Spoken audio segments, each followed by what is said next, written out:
네, 여러분, 이 점프 버추얼 미덕 사용해 보시면서 어떠셨어요? 저는 막 이 아바타도 꾸며보고 하면서 굉장히 좀 신기하기도 하고 재밌기도 했는데요.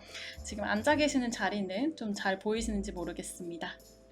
네, 오늘 진행 순서는 이렇게 진행이 될 건데요. 먼저 저희 SK텔레콤에 대해서 간략하게 소개 드리고 HR 제도에 대해서 간략하게 말씀드리겠습니다.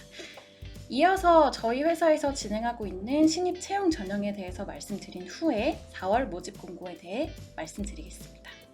그 다음에는 여러분들이 정말 이 채용 설명회에서 가장 기대하셨을 것 같은 그런 항목인데요. 질의응답 세션 진행하도록 하겠습니다. 그러면 첫 번째로 저희 SK텔레콤에 대한 소개입니다. 여러분, SK텔레콤 모르시는 분은 사실 없으시겠죠. 저도 입사 전에 SK텔레콤에 대해서는 익히 알고 있긴 했는데요. 어떻게 알고 있으신가요? 사실 대부분 밖에서 좀 인식은 이동통신 회사다, 그런 인식이 좀 강한 것 같아요. 네, 저희 SK텔레콤은 이동통신 사업도 진행을 하고 있습니다. 5G를 선도하고 있고요. 그러나 이 사업 외에도 저희는 ICT 생태계 조성을 위해서 다양한 사업 분야를 진행하고 있는데요. 간략하게 사업 분야만 나열해 보도록 하겠습니다. 5G를 이끌고 있는 통신 사업과 이 외에도 웨이브나 플로우 등으로 이제 떠올릴 수 있는 미디어 사업도 진행하고 있고요. 뿐만 아니라 ADT, 캡스 같은 보안 사업, 11번가 등의 커머스 사업도 진행하고 있습니다. 또 티맵 택시 여러분 써보셨죠? 저도 정말 애용하는 서비스인데요. 티맵이나 티맵 택시 등의 모빌리티 사업도 있고요. 누구로 대표되는 AI 사업도 있습니다. 네, 이어서는 저희 SK텔레콤의 핵심 가치입니다. 저희 SK텔레콤의 핵심 가치는 고객의 자부심이라고 요약할 수 있겠습니다. 실을 저희 구성원들은 함께 바라보고 실현시키기 위해 우리만의 일 방식을 구축했습니다. SK텔레콤의 일하는 방식은 코드 오브 컨덕트, 저희 구성원이 함께 지향하는 가치, 그리고 그 가치를 실현시키기 위한 약속을 담은 것인데요. 구체적인 내용은 다음 장표에서 보여드리겠습니다. 코드 오브 컨덕트에 총 12가지의 일하는 방식이 있는데요. 제가 이거를 일일이 읽어드릴 필요는 없을 것 같고, 구체적인 내용은 저희 SK텔레콤 채용 홈페이지에서도 확인하실 수 있으니 혹시 채용 설명회가 끝난 이후에 궁금하시다면 한번 방문해서 확인 부탁드리겠습니다. 네, 다음으로 넘어가서 이제 여러분들이 좀 궁금해하셨을 것 같은 HR 제도에 대해서 설명드리도록 하겠습니다. 제일 먼저 기업 문화입니다. 저희 SK텔레콤은 좀 수평적인 조직 문화를 정착시키기 위해서 다양한 제도들을 구비하고 있는데요. 사실 저희는 정말 수평적인 문화가 잘 정착이 되어 있어요. 주변에 학교 선배들이나 좀 다양한 지인분들을 통해서 접하셨을 수도 있을 것 같은데요. 우선 저희는 직급이나 직책이 전혀 없고요. 직책자를 포함해서, 즉 리더나 임원분들을 포함해서요, 모두 님이라는 호칭을 시행하고 있습니다. 이를 통해서 협업이나 좀 공유를 위한 상호 존중이 가능한 것 같아요. 그래서 좀 자유롭게 의견도 내고 서로 의견을 존중하는 분위기가 잘 형성되어 있습니다. 또 여러분, 학교 다니면 사실 다 상대평가로 진행이 되잖아요. 저는 학교 다닐 때 상대평가에 좀 지쳤었는데 저희 SK텔레콤은 절대 등급으로 어떤 특정 태스크에 대해서 상시적으로 평가를 진행하고 있습니다. 다음으로는 저희 워크앤라이프 밸런스를 보장해 드리기 위해서 다양한 제도들을 또 준비를 해놨는데요.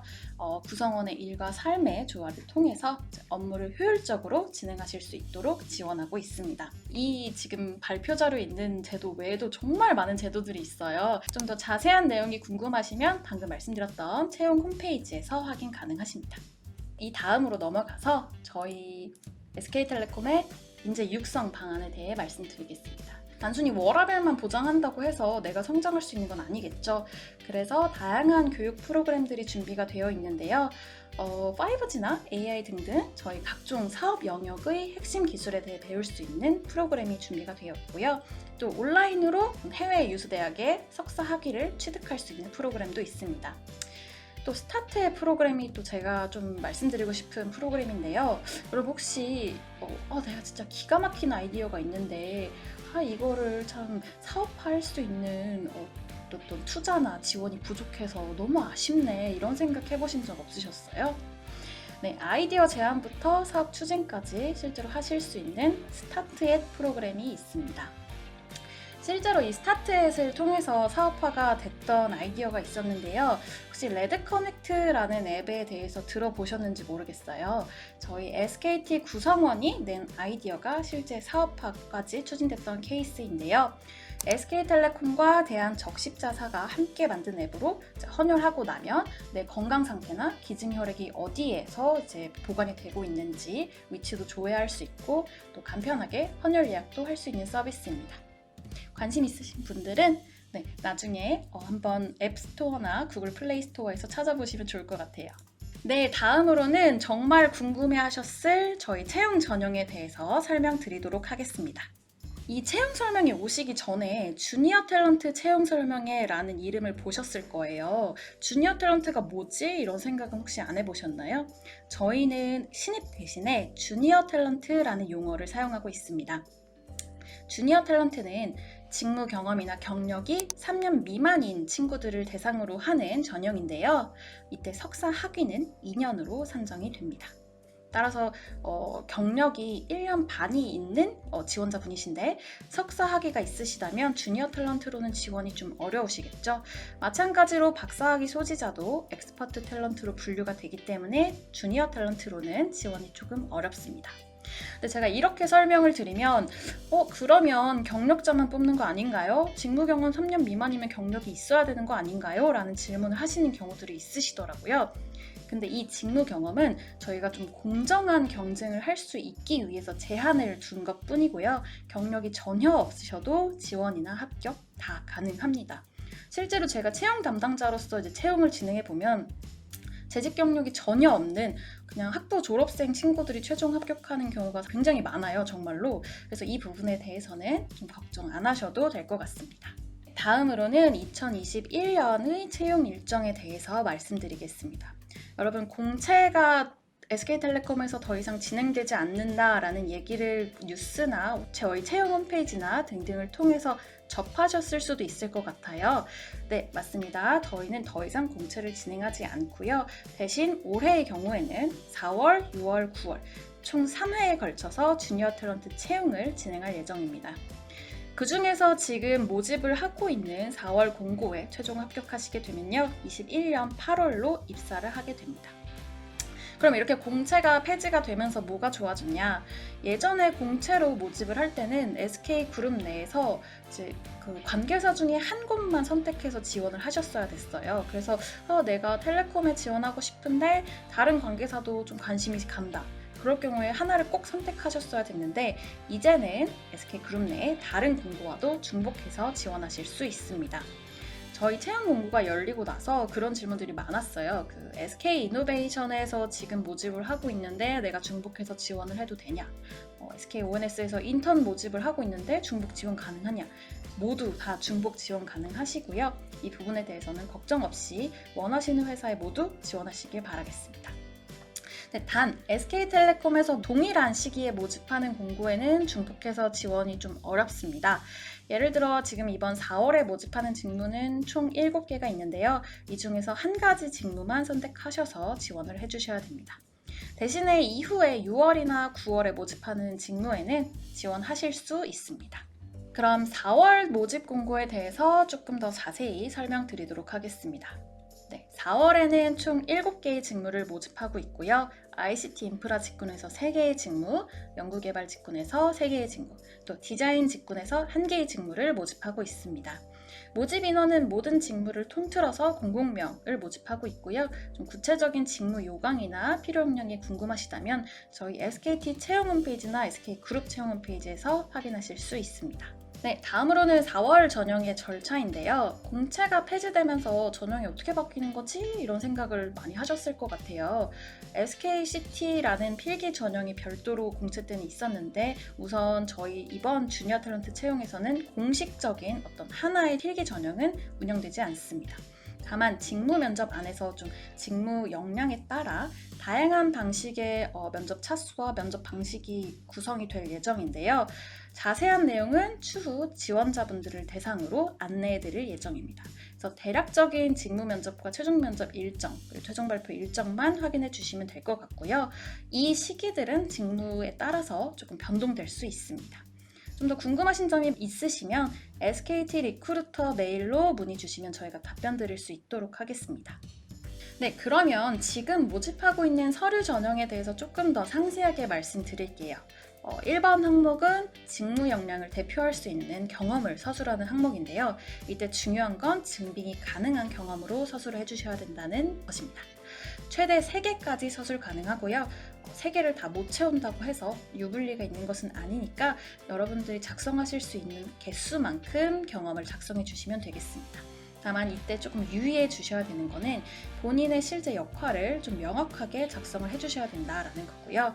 단순한 어학 점수라든지 취미 같은 경험들은 지양할 수 있도록 가이드 드리고 있습니다. 네, 2번 항목도 사실 1번 항목이랑 거의 유사한데요.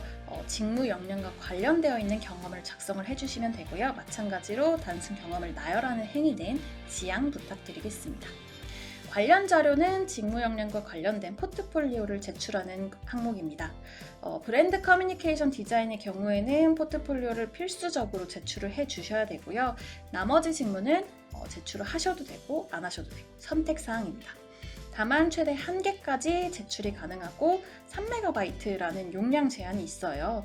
그래서 이런 또 질문들이 있으시더라고요. 내가 제출하고 싶은 포트폴리오는 5메가가 넘는데 어떻게 제출을 해야 될까요? 라는 질문을 주시던데 이 경우에는 외부 드라이브에다가 그 포트폴리오 자료를 올려주시고요. 외부 드라이브에 접속할 수 있는 링크를 PDF 파일에 적어 주신 다음에 제출해 주시면 저희가 이제 외부 드라이브로 접속을 해서 확인할 수 있도록 하겠습니다. 이때 직무와 무관한 자료나 아니면 본인을 식별할 수 있는 그런 정보들, 예를 들어 학교명이라든지 본인의 이름 등등은 잘 가리고 제출을 해주셔야 되고요. 다만 회사명은 기재를 하셔도 무방합니다. 네, 그러면 정말로 이제 기다리셨을 질의응답을 진행하도록 하겠습니다. 저희 오늘 질의응답은 먼저 여러분들이 채용 설명에 응모하실 때 작성해 주셨던 사전 질문을 기반으로 진행을 할 거예요. 그래서 사전 질문들에 대해서 답변을 먼저 드리고 이어서 실시간 Q&A를 진행하도록 하겠습니다. 그러면 먼저 ICT 인프라 직군에 대해서 나왔었던 사전 질문에 대해서 답변 드리도록 하겠습니다.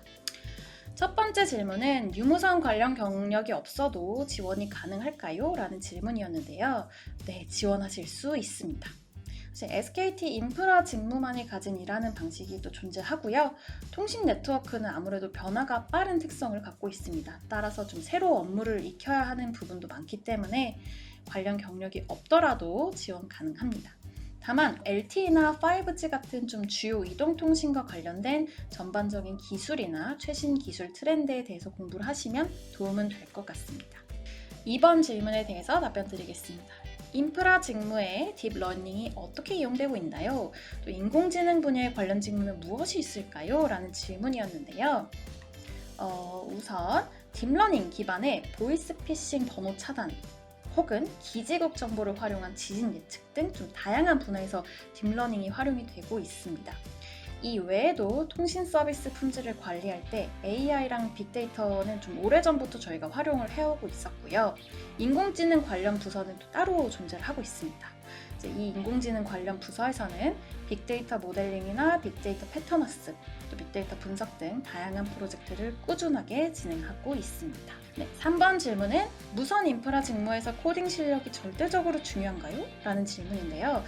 우선 무선 인프라 직무에는 좀 다양한 업무의 스펙트럼이 있어요. 투자나 운용이나 솔루션 구축 등 좀 다양한 업무들이 있기 때문에 이 코딩 실력이 절대적으로 중요한 것은 아닙니다. 그러나 이 코딩 업무는 각 분야에서 다양한 방식으로 활용이 되고 있기는 하고 있습니다. 네, 4번 질문은 유선 인프라 직무에는 야간 근무가 있는데 이 교대 근무는 한 달에 몇 번 정도 들어가게 되나요? 라는 질문인데요. 팀마다 조금씩 차이는 있지만 평균 4-5번 정도 야간 근무 교대를 들어가고 있습니다. 야간 근무는 2교대로 시행이 되는데요. 오전 9시부터 오후 6시까지, 또 그 다음은 오후 6시부터 이 다음날 오전 9시까지 이렇게 2교대로 시행이 되고 있습니다. 네, 마지막 질문은 유선 인프라와 무선 인프라 직무 중에 좀 내가 더 적합한 직무에 지원을 하고 싶습니다. 두 직무의 차별점은 무엇일까요? 라는 질문인데요. 우선 무선 인프라 직무는요. 무선망 관리 업무를 좀 대표적으로 하고 있는데요. 중계기와 안테나 그리고 사용자 단말기로 연결되는 그 구간을 담당하는 무선망 관리 업무를 대표적으로 하고 있습니다. 무선 장비를 투자하거나 구축하고 또 운영하고 최적화, 솔루션 업무 등등도 업무 담당을 하고 있고요. 무선을 통해서 장비와 단말 간의 품질을 주요하게 관리하고 있습니다. 이에 반해서 유선 인프라 직무는요, ICT나 억세스 등 모든 서비스 네트워크가 좀 상호적으로 연동될 수 있도록 하는 유선망을 설계하고 운용하는 업무를 담당합니다. 무선 장비와 교환기와 같은 어떤 상위급 장비를 유선으로 연결하는 유선 장비를 구축하고요, 운용하는 업무도 수행하고 있습니다. 그럼 두 직무 중에 어떤 게 더 적합한지는 어떻게 알 수 있을까요? 네, 일단 이 질문을 주신 분께서 유선 네트워크를 전공했는지 혹은 무선 네트워크를 전공했는지로 생각해 보실 수도 있을 것 같아요. 네, 그러나 이제 대학교에서 배우는 이제 레벨의 이론은 유무선 어느 한쪽에 조금 더 적합하다라기보다는 양쪽에서도 다 알고 있어야 될 지식이긴 해요. 그래서 본인이 더 선호하는 직무를 선택해 주시면 될 것 같습니다. 유선 업무 같은 경우는 사무실이나 센터에서 업무를 수행하고요. 대신 교대 근무가 있습니다. 무선 인프라 직무의 경우에는 사무실과 현장에서 업무를 수행하고 교대 근무가 없습니다. 그래서 이런 차별점들을 확인해서 본인이 조금 더 선호하는 직무를 선택해 주시면 될 것 같습니다. 네, 그러면 다음으로 연구개발 직군에 대해서 사전 질문에 대해 답변 드리도록 하겠습니다. 첫 번째 질문은 개발에 주로 사용되는 언어가 무엇인지 궁금합니다. 그리고 클라우드 개발에서 주로 사용하는 플랫폼은 무엇인가요? 라는 질문인데요. 직무마다 언어는 조금 상이할 수 있고요. 주로 C나 C++, 자바, 리눅스 등을 이용합니다. 또 근데 대부분의 직무들이 직접 개발을 하거나 코딩을 하는 업무를 이제 많이 하지는 않기 때문에 적절한 로직을 설계하고 또 코드 리뷰를 할 수 있을 정도의 컴퓨터 공학에 대한 이해도를 갖추면 좋겠습니다. 그리고 알고리즘에 대한 지식도 갖추시면 조금 좋을 것 같고요. 코어 개발 직무의 경우에는 5G가 도입된 이후부터는 시스템 간 통신을 HTTPS 기반으로 하고 있습니다. 따라서 웹 관련된 언어에 대한 이해도도 조금 있으면 좋을 것 같다고 합니다. 클라우드 개발 같은 경우에는요, 오픈스택, VM웨어, 쿠버네티스 등 좀 다양한 플랫폼을 활용하고 있습니다. 다음으로 2번 질문에 대한 답입니다. 이번 질문은 억세스망 기술 개발 직무와 디바이스 개발 직무에서 하는 업무의 차이점이 궁금합니다. 그리고 두 직무는 석사학위 취득자가 아니라면 아예 지원이 불가능한가요? 라는 질문이었는데요.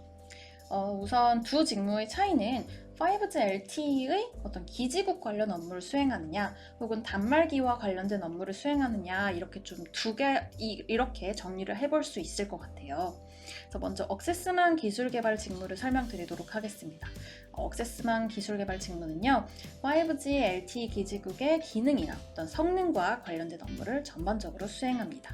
기지국의 안정성이나 상용망을 적용하기 위해서 기지국의 안정성을 관리하고요. 또 상용망을 적용하기 위한 연간 로드맵을 관리하기도 합니다. 제조사들과 협의해서 신규 기능을 개발하기도 하고요. 이를 위해서 상용망의 요구사항을 수립하고 또 소프트웨어를 검증하고 또 도중에 이렇게 검증하는 과정에 이슈가 발생할 수 있겠죠. 그럼 이 이슈를 해결하는 업무 등등을 수행하고 있습니다. 디바이스 개발 직무는요, 5G LTE와 관련된 단말 기술뿐만 아니고요, 와이파이나 블루투스와 같은 단말과 관련된 전반적인 기술 개발을 담당하고 있습니다. 마찬가지로 연간 로드맵을 세우고요, 이에 맞춰서 요구사항을 수립하고 또 성능을 검증하며 도중에 발생하는 이슈를 해결하기도 합니다. 그리고 두 직무가 석사학위 취득자가 아니라면 지원이 불가능하냐라는 질문에 대해서 답변을 드리자면요.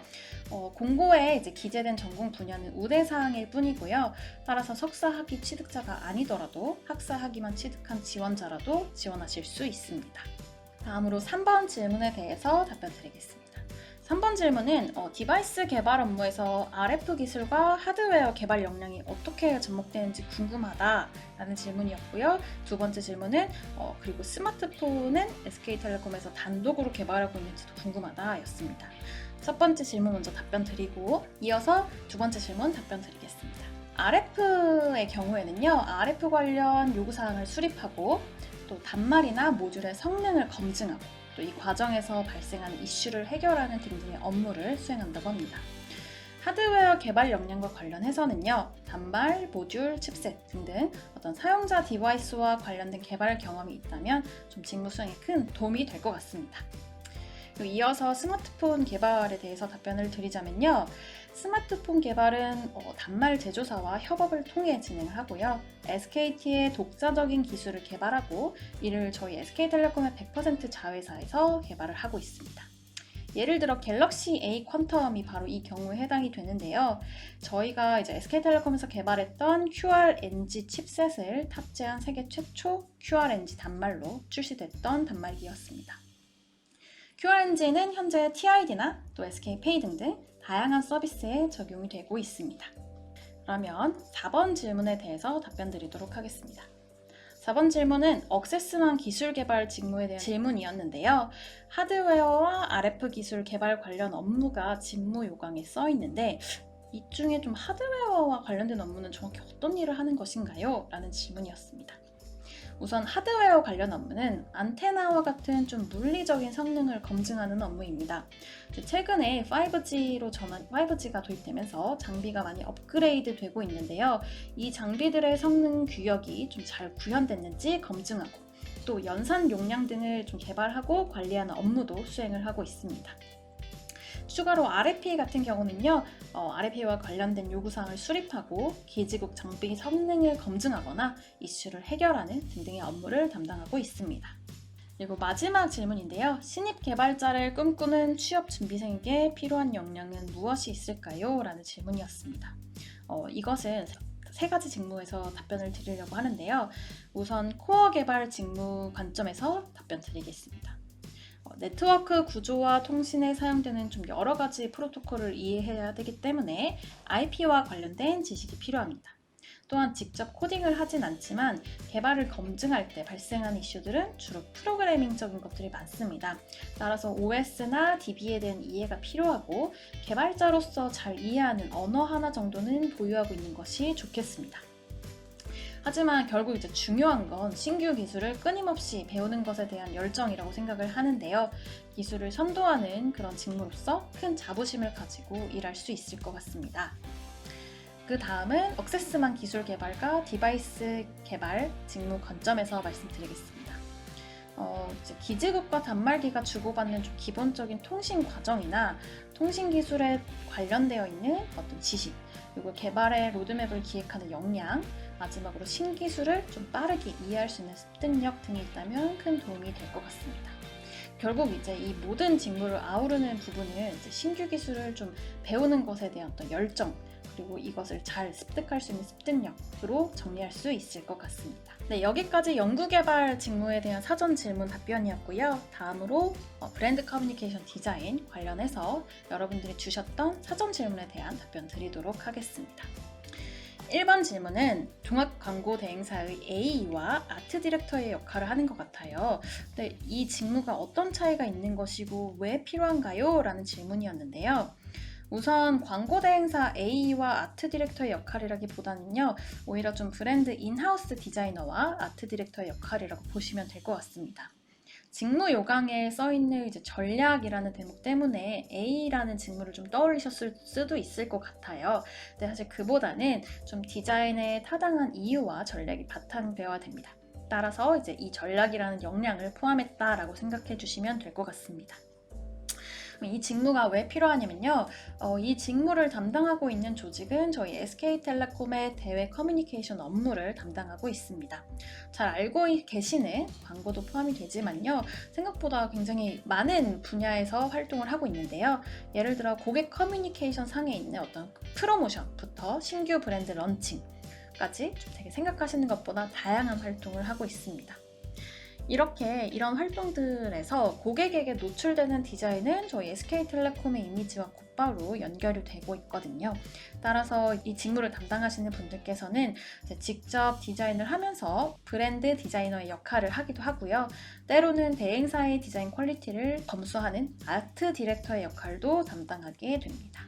이번 질문은 SKT 리크루터 메일 계정으로 되게 많이 질문 주셨던 항목인데요. 전공이 디자인 계열이 아니면 아예 지원이 불가능한가요? 라는 질문이었습니다. 일단 답변부터 말씀드리면 충분히 지원 가능하십니다. 서류 전형 심사는 다 블라인드로 저희가 진행을 하고 있고요. 특히 디자인 직무는 포트폴리오 중심의 평가를 진행할 예정입니다. 다만 좀 저희 이 직무를 담당하는 조직에서 좀 굉장히 다양한 종류의 업무를 진행하고 있는 만큼 전공자에 준하는 좀 다양한 지식과 포트폴리오 경험을 필요로 하기는 합니다. 예를 들어서요, GUI 디자인을 하기도 하고요, 또 폰트 제작사와 폰트를 만드는 작업을 하기도 하는데 좀 이런 부분들에 대한 이해도를 갖고 계시면 추후 입사하셨을 때 업무를 수월하게 하실 수 있을 것 같습니다. 3번은 UX, UI 디자인 역량의 중요도는 어느 정도일까요? 그리고 자기소개서와 포트폴리오에 강조하면 좋을 경험과 이 포트폴리오의 평가 기준이 무엇인지 궁금합니다. 라는 질문이었습니다. 이건 좀 많은 분들이 궁금해 하셨을 것 같아요. 그래서 조금 더 구체적으로 설명드리도록 하겠습니다. 일단 이 브랜드 커뮤니케이션 디자인 직무는요, UI, UX 직무는 아니에요. 그래서 UI, UX 디자인 역량에 대해서 좀 높은 역량을 요구하지는 않고요. 다만 저희 SK텔레콤의 많은 서비스나 브랜드들이 좀 IT에 기반을 하고 있습니다. 그래서 브랜드를 디자인할 때도 브랜드가 노출되는 좀 대표 플랫폼인 앱이나 웹의 UI, UX에 대한 이해도는 필요합니다. UI, UX를 프로페셔널하게 직접 구현하거나 디자인하실 필요는 없고요. 적절한 이해도 정도만 필요하다라고 생각해 주시면 될 것 같습니다. 또 저희 자기소개서 관련 자료에서는 지원자분께서 디자인을 풀어나가는 어떤 흐름을 볼 수 있는 자료를 선호하고 있습니다. 하나하나의 이미지 결과물 자체가 중요하다기보다는요, 그 결과물이 도출되는 과정, 그리고 그 결과물이 다양한 매체 환경에서 어떻게 적용되고 어떻게 보여지는지 등등에 대한 좀 입체적인 결과물을 보여주시면 좋을 것 같습니다. 마지막으로 평가 기준인데요. 프로젝트의 어떤 배경과 디자인적인 어떤 이슈를 캐치해내는 어떤 인지력, 혹은 정의된 디자인 문제를 해결해내는 디자인 기획력, 디자인 솔루션을 도출해내는 능력, 그리고 그 기획 의도에 맞는 어떤 표현력과 완성도 정도를 중점적으로 볼 것 같습니다. 네 번째 질문은 키노트와 프리미어 프로그램 역량도 필수인가요? 라는 질문이었는데요. 필수는 아닙니다. 특히 키노트는 이 브랜드 커뮤니케이션 담당 조직이 맥과 키노트를 사용하고 있어요. 그래서 대외 커뮤니케이션보다는 오히려 좀 내부 커뮤니케이션에 좀 많이 사용이 될 것 같고요. 또 이 역량을 갖추고 있지 않더라도 입사 후에 기능을 익히는데 좀 오랜 시간이 소요되지는 않습니다. 그래서 역량이 없다고 해서 걱정은 안 하셔도 될 것 같고요. 다만 프리미어가 아니더라도 편집 역량이 있으면 업무에 좀 도움은 될 것 같습니다. 근데 이 역량이라 하면 아이디어를 어느 정도 구체화하기 위한 정도의 역량이지 막 전문적으로 어떤 전문적인 편집 역량을 의미하는 것은 아니기 때문에 이 정도로 이해를 해주시면 될 것 같습니다. 다섯 번째 항목은 브랜드 커뮤니케이션 디자인 직무에서 실제로 작업했던 업무의 예시가 궁금합니다. 라는 질문이었습니다. 작년에 해당 조직에서 진행했었던 프로젝트들을 조금 예시적으로 말씀드리겠습니다. 첫 번째는 저희 SK텔레콤의 플래그십 스토어인 T팩토리와 관련된 대부분의 디자인을 작업을 했고요. 또 BI나 로고 제작 등도 했습니다. 예를 들어 T다이렉트 샵의 배송 브랜드를 리뉴얼한다거나 그 패키지를 리디자인하고 또 부스트파크나 퀀텀 등등의 좀 신규 브랜드나 리뉴얼 브랜드의 BI를 제작하기도 했습니다. 또 온오프라인 프로모션 행사 관련해서 디자인도 담당을 하고 있는데요. 예를 들어 갤럭시 노트 20 관련돼 있는 행사라든지 아니면 아이폰 12 런칭 행사라든지 등등 이런 행사에서의 프로모션 디자인도 담당을 했었습니다. 이제 마지막으로 이노베이티브 캠페인도 담당을 했었는데요. 점프 AR 앱에 대한 내용과 어떤 시나리오를 좀 상세하게 기획을 하고 GUI 프로모션 현장 사이니지 등등의 좀 다양한 협업을 진행했었습니다. 조금 더 구체적으로 설명을 드리면 이제 T팩토리의 프로젝트를 자세하게 설명드릴 수 있을 것 같아요. 이제 이 이야기를 들으시면 이 관련 조직에서 얼마나 많은, 얼마나 그리고 다양하고 넓은 디자인 범위에 참여를 하고 있는지 아실 수 있을 것 같은데요. BI 디자인이나 BI 디자인에 대한 가이드를 제작하거나 T팩토리에서 근무하는 직원분들의 유니폼을 디자인하기도 하고요. 또 자체 굿즈나 협업 굿즈 등을 제작을 했었습니다. 그리고 ICT 체험존을 기획하기도 했고요. 이제 그 T팩토리에서 돌아가는 이제 영상의 컨셉을 도출하고 또 영상 컨텐츠를 제작하기도 했었습니다. 또 입점 상품에 대한 멀천다이징 검수도 진행을 했고요. 체험존에 이제 이렇게 설치가 되는 VMD에 대해서도 검수를 했었습니다. 또 GUI 가이드를 제공하기도 하고요. 좀 다양한 이런 프로젝트들을 진행했었습니다. 혹시 이 정도면 이제 답변이 됐을까요? 그러면 넘어가서 이제 3가지 직무에 대해서 문의 주셨던 질문에 대한 답변은 드렸고요. 직무 공통적으로 문의가 다수 좀 들어왔었던 사전 질문을 좀 정리해서 설명드리도록 하겠습니다. 우선 1번 SKT 각 직무에서 요구하는 필수 역량이나 경험에는 무엇이 있을까요? 라는 질문이었는데요. 이것도 시간 관계상 모든 직무를 말씀드리긴 조금 어려울 것 같고요. 몇 개 직무만 꼽아서 설명드리도록 하겠습니다. 코어 인프라 직무의 경우에는요, 네트워크 프로토콜에 대한 기본적인 이해, 그리고 프로그래밍 기본 소양이 갖춰지면 좋을 것 같습니다. 그리고 입사 전후에 좀 자신의 역량과 목표를 좀 펼칠 수 있는 다양한 경험과 적극성을 갖고 있는 지원자를 기대하고 있습니다. 그리고 또 이제 진행했던 프로젝트 중에서 좀 완결성 있게 프로젝트를 완수했던 경험들, 이런 것들을 좀 담아주시면 많은 도움이 될 것 같습니다. 유선 인프라 직무는요, LTE나 5G와 같은 주요 이동통신과 관련된 전반적인 기술과 또 통신과 관련된 기본적인 용어, 그리고 그 개념을 좀 정확하게 알고 있으면 매우 좋을 것 같습니다. 그리고 스위치나 라우터 같은 이제 OSI 2, 3계층에 해당되는 장비를 직접 다뤄보신 경험이 있다면 좀 실제 업무에는 큰 도움이 되겠죠. 그리고 디자인, 브랜드 커뮤니케이션 디자인 직무 같은 경우에는요, 기본적인 디자인 역량이나 ICT 서비스에 대한 기본적인 관심과 좀 흥미가 있으면 좋을 것 같고요. 다양한 프로젝트에 대응할 수 있는 유연성이 있으면 좋겠습니다. 결국은 기본적인 디자인 역량을 바탕으로 해서 한 어떤 다양한 직무 분야의 업무 경험이 있으면 좋은데요. 사실 모든 그런 역량들을 다 만족시키기는 어렵죠. 저도 사실 모든 걸 다 잘하진 못하고요. 그래서 본인의 어떤 확실한 강점이 있다면 그 부분을 충분히 알려주시는 게 좋을 것 같습니다. 그리고 직무 담당자의 하루 일과, 그리고 어려운 점, 그리고 장점이 궁금하다라는 질문들이 또 많았는데요. 이것도 코어 인프라 먼저 설명드리도록 하겠습니다. 코어 인프라는 좀 부서마다 업무 형태는 다른데요. 코어 네트워크 장비를 운영하고 관리하고 개선하는 업무를 수행하는 직무입니다. 그래서 직접 서비스를 운영하는 팀, 여기는 이제 24시간 동안 교대조를 운영하면서 운영하는 팀이고요.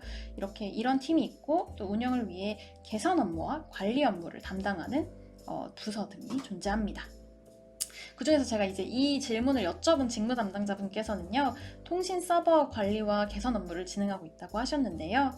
이분께서는 좀 끊김없이 서비스가 제공되어야 해서 좀 가끔 돌발 상황이 발생하는데 이게 좀 어렵다라고 답변을 주셨고요. 대신 장점으로는 기술의 빠른 발전과 함께 내가 성장한다는 느낌을 받을 수 있다라는 점으로 꼽아주셨습니다. 유선 인프라 같은 경우는 ICT나 액세스 등 모든 서비스 네트워크가 좀 상호 연동될 수 있도록 하는 유선망을 설계하고 운용하는 조직입니다. 그래서 LTE나 5G 등의 서비스 제공을 위한 유선 인프라에 투자를 하고요. 사업 전략을 수립하거나 또 유선망을 설계하고 솔루션을 검증하며 운용하는 업무도 수행하게 됩니다. 어려운 점은 유선 인프라 조직은 아무래도 무선망과 코어망 사이를 연결해 주다 보니 좀 자연스럽게 다양한 조직들과 협업을 하는 경우가 많습니다. 그래서 각 팀의 상황을 좀 고려해서 어떤 스케줄링이나 조율하는 등등의 업무가 조금 어렵다라고 답변을 주셨고요. 장점은 대신 그렇게 부담이 되는 만큼 보람도 그만큼 크다고 해주셨습니다. 3G부터 5G까지 좀 다양한 조직들과 다양한 협업을 통해서 이제 대응을 하다 보면 내가 지금 담당하고 있는 일이 엄청 중요하고 소중하구나 라는 걸 느낄 수 있어서 매우 좋다라고 답변을 주셨습니다. 3번 질문에 대해서 답변 드리도록 하겠습니다. 신입사원 입사 시 실무 교육과정은 어떻게 진행되나요? 라는 질문인데요. 우선 사원이 입사했을 때 실무 교육과정은 SK그룹 차원에서 진행되는 교육이 있고요. 이어서 저희 SK텔레콤 전사 차원에서 진행되는 교육이 있습니다. 두 직무를 수강하고 나시면 이 입사하신 사업부에서 자체적으로 진행하는 신입사원 교육 커리큘럼에 따라서 교육이 진행될 예정입니다. 세부적인 내용은 입사 후에 저희가 조금 더 상세하게 알려드릴 예정입니다. 마지막 질문은 면접 준비 방법과 공백기 동안의 스펙 관리가 궁금합니다. 라는 질문이었는데요. 사실 이 면접 자체에 대한 질문보다는 좀 전반적으로 내가 매력적인 지원자가 되면 좋을 것 같아요. 그래서 공백기의 스펙 관리도 중요하지만 다른 사람에게 이야기할 수 있는 나만의 어떤 다양한 경험들을 축적해 두면 좋을 것 같습니다. 네, 그러면 이어서 저희 채용 전형에 대한 사전 질문들의 답변을 좀 드리도록 하겠습니다. 네, 1번은요. 4학년 1학기를 재학 중인 학생인데 내가 졸업까지 남은 학점이 3학점이라서 인터넷 강의로 졸업 요건을 충분히 만족할 수 있다 라는 질문이었습니다. 그럼 8월 입사에는 전혀 지장이 없는데 이번 상반기, 이번 4월 주니어 탤런트 채용 공고에 지원이 가능할까요? 라는 질문이었는데요. 저희 주니어 탤런트 4월 채용 공고의 경우에는 9월 졸업 예정자까지만 지원하실 수 있도록 안내하고 있습니다. 따라서 8월 입사에 지장이 없으시더라도 이 경우에는 추후 6월이나 9월 채용에 지원 부탁드리겠습니다. 이번 질문은 경력을 포기하고 지원할 수 있나요? 그리고 3년 미만의 직무 경험은 어떤 지원하는 관련 직무의 경력만을 의미하나요? 라는 질문이었는데요.